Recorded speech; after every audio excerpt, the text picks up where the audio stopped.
Hi, and this is our demo of our homework 3 from CS572. So this shows the front page of our analytics dashboard. As you can see, there are four tabs. The first one is for D3, the next banana, the next one is facet view, and the Clavin visualization of the whole document corpus. For D3, we have identified few metadata fields in our homework 2.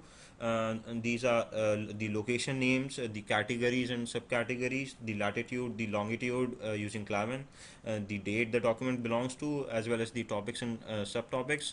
We just proceed by entering our query in the search box, and if we have any function query, we can provide that too, and just hit the search button and shows us what all different visualizations are present to us. So the ones we have chosen for our which were relevant to our data are bubble chart, calendar view, the circle packing, the word cloud, dendrograms, as well as data maps. Proceeding to bubble chart. So in bubble chart we have used the category metadata, and the it represents the size of the bubble represents how many documents belong to that particular bubble. For example, there are 8 documents for this particular query, which belongs to the category terrestrial hydrosphere. The next one we have is the calendar view. In calendar view, we have used to represent the range of the years to which the document belongs to. So the range we have used is from 1950 to 2015, and it can help us to identify what particular date the document belongs to, so which could be helpful in determining how much research was done on something on in one particular year. The next one we have after calendar view is the circle packing. For circle packing, we have used the metadata from category and topics. The left one represent the topics, and the right one represent the various categories and subcategories. Again, the size of the circle represents the frequency of the documents. Like water quality and water chemistry has 6 documents. Similarly, cryosphere has 8 documents.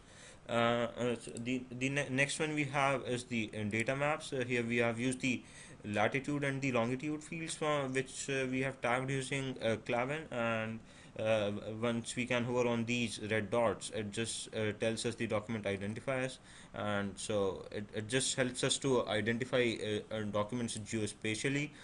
The next one we have is the dendrograms. So dendrograms is used to represent the hierarchical clustering of a documents.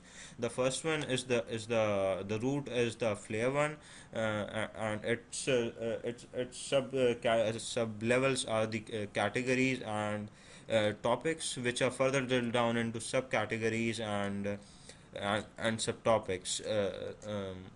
And the final one in D3 we have is the word cloud. Word cloud is really helpful to know what are the most common and the most frequent words occurring in the search query for in the documents for a particular search query. We have identified 3 metadata fields this time.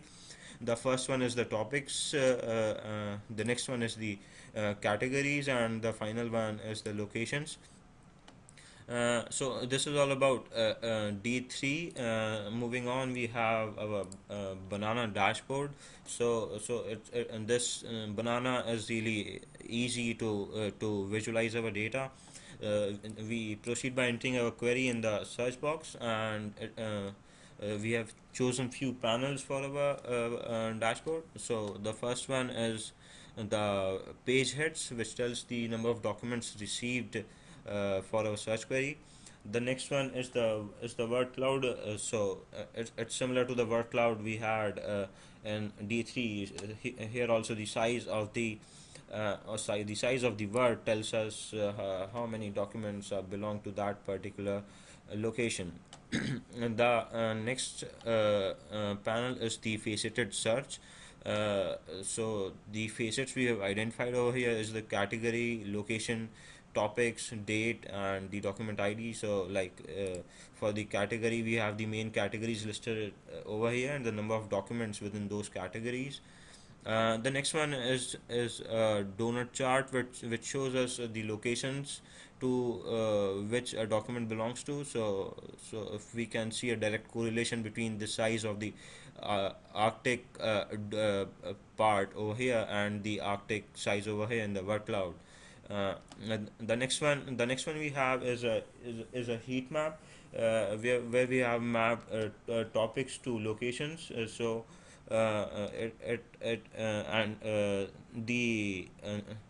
The color of these square boxes tell us how many documents belong to this topic and location mapping. So the darker the color of a square box, the more documents it has. The next one we have used is a bar chart which helps us to list down the main categories, and not the subcategories. So we can see hydrosphere and terrestrial are some of the most common categories for our result corpus.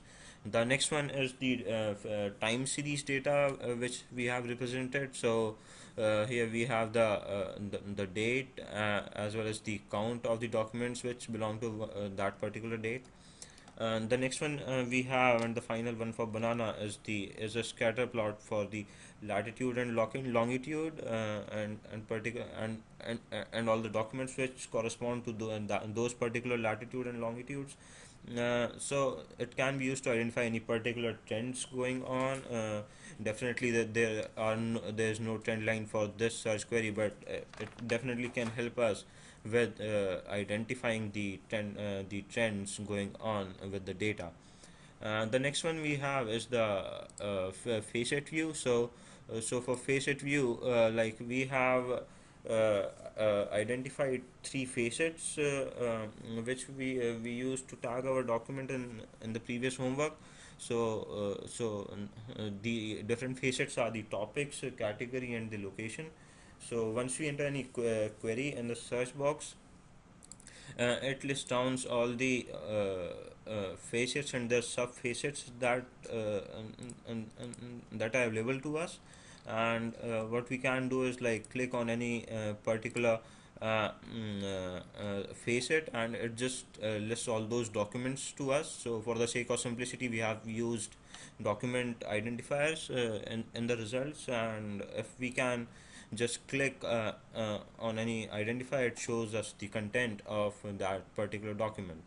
And that's all about facet view. The final tab present in our dashboard is the Clavin visualization for our document corpus, which we tagged and homework to.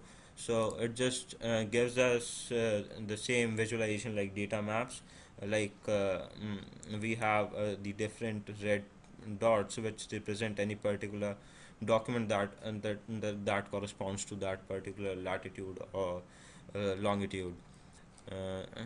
And that's it for our demo for homework 3. Thank you.